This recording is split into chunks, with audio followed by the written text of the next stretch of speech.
Well, what a pleasant surprise. The Evil Within 2 is pretty good. Now, that's not to say I was expecting this game to suck, quite the opposite actually. I was hoping more than anything that it would at the very least be as interesting and intense as the original, and hopefully a little bit more than that. I spoke before about how The Evil Within's biggest problem is that it doesn't do enough to make up for its flaws and doesn't make good use of an impressive opening sequence. What I wanted more than anything with the sequel was for it to A, make good on the promise of the original, and B, improve on the original. In a way, it managed both of these things. That in a way is important though, because whilst I am about to wholeheartedly recommend The Evil Within 2 as a great sequel with many vast improvements over the original, it does come with a handful of caveats. The Evil Within 2 sees the return of grizzled Sebastian Castellanos, with 3 years having passed since the events of the first game. Sebastian has either left or been released from the Force and has spent the last few years searching for Mobius, the shady organisation responsible for the catastrophe at Beacon Mental Hospital. When Julie Kidman appears out of the blue and tells him that his daughter, Lily, thought to have died in a house fire many years ago, is still alive, Sebastian must venture into Mobius' own STEM machine and rescue his daughter. Now, the plot is a tiny bit more complicated than that, although not overly so. I'm going to keep this review as spoiler-free as possible, but there are things I need to talk about that are part of those aforementioned caveats. I'll warn you beforehand though, so don't worry about that. The story isn't something I want to spoil though, so for now let's get the usual out of the way and I'll explain myself properly afterwards. The world of Mobius' STEM is called Union, intended to be a utopia that Mobius apparently wants to connect everyone to eventually, with the ultimate aim of controlling the world. A nice, noble desire to have, judging by how by the books it is for video games like this. As luck would have it, Lily is being used as the core, the heart of Union that keeps the STEM and everyone within it in check. Lily has gone missing, and Sebastian is tasked with finding her and bringing her back to reality. As it stands, Union is in a state of disrepair, and as you proceed through the game, it begins to fall apart completely.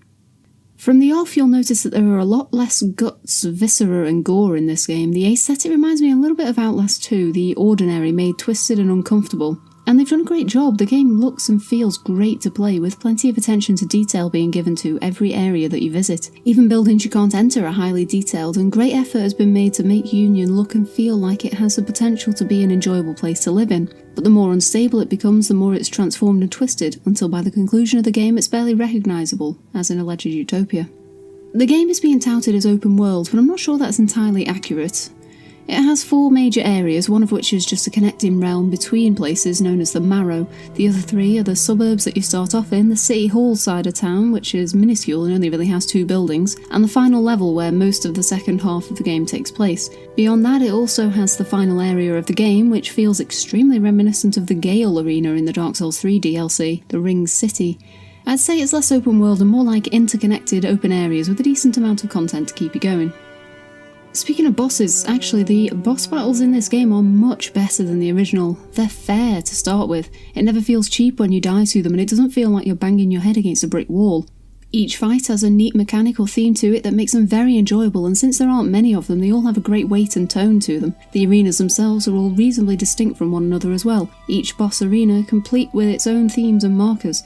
In terms of extra content, there are side quests you can undertake, but they don't really feel like side quests half the time, and there aren't all that many that you can do. The primary problem with the side quests is that they appear to have very little impact on the game world.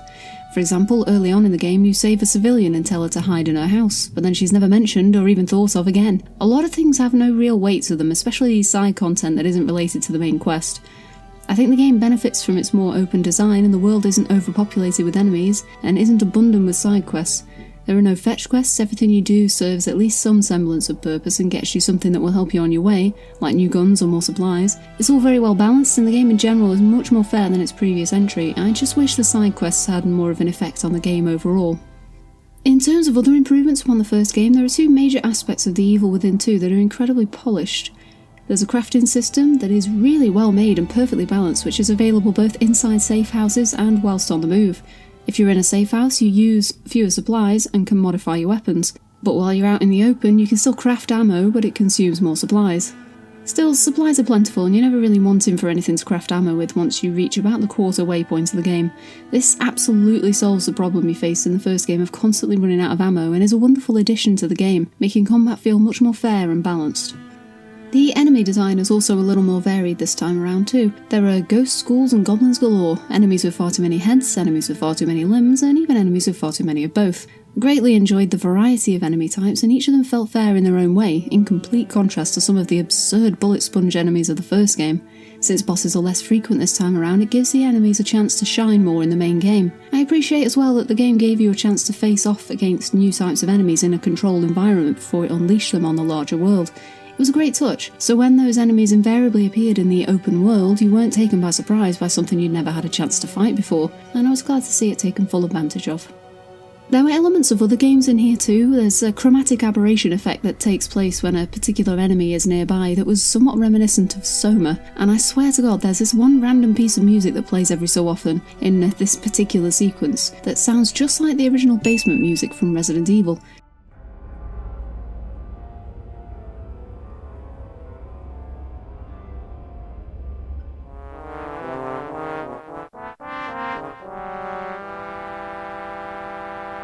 It was a little distracting in places actually, but in general the music was fantastic and I went straight out and bought the soundtrack immediately after completing the game. Now then, this is going to be the part of the video where I spoil some things, so if you're looking to play this game and want to experience the story, bosses and such like for yourself, skip to the annotated timestamp. Still here? Okay. First things first, this game has far too many antagonists. There are a grand total of 3. Stefano, the chap who the marketing hinged on, along with the beasts that accompany him, Theodore, a cultish lunatic with a fire fetish, and Myra, Sebastian's wife, who entered STEM to find and rescue Lily from Mobius but was corrupted by her desires in the process. Now, I strongly believe this game would have been better served by having just Stefano and Myra as antagonists. Both of them have plenty of time to develop, with Stefano out in the open and Myra in the shadows, being seen from afar and hinted at long before you actually see her properly. The game would not have suffered at all if Theodore had been cut entirely.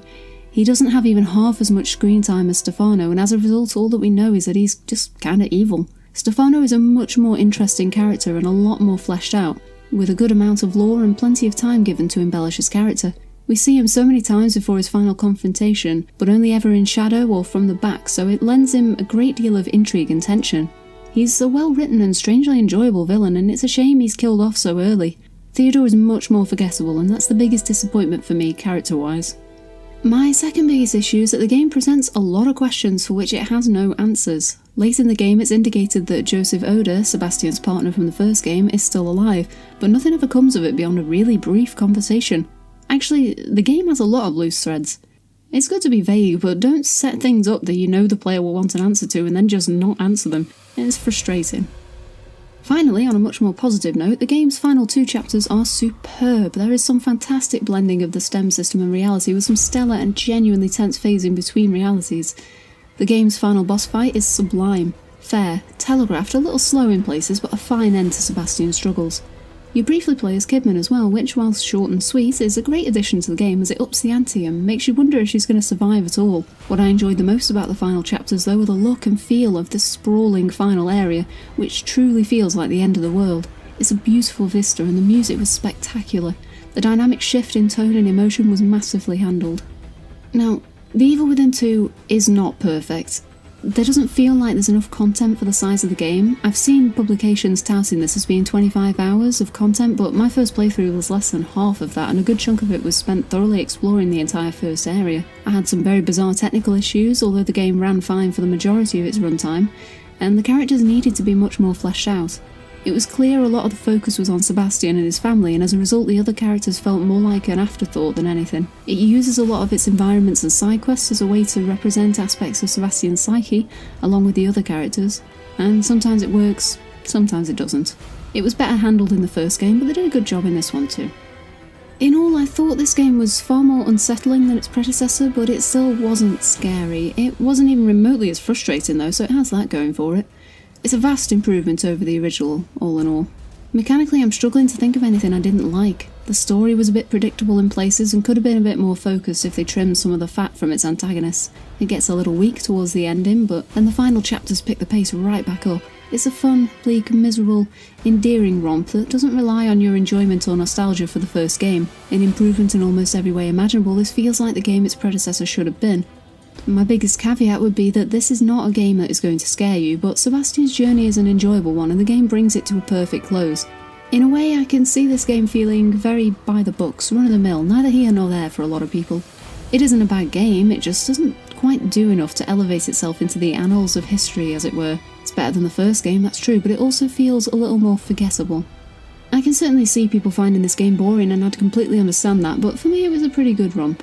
I was invested in the story and enjoyed picking apart the lore and using the returning agony crossbow, or warden crossbow as it's called in this game, to blast the holy bejesus out of the beasties. I wish there were more answers to the questions it raises, and I could have done without some of the weirder technical glitches, but all in all this is a solid 8 out of 10 game. It's genuinely pleasing to see a developer learn from its own mistakes and create a bigger, better game, far more indicative of what could have been previously. This is no Game of the Year material, but what it is, for me at least, is a slow creeping and melancholic journey through another Mind of Madness, this time with less guts and much more glory.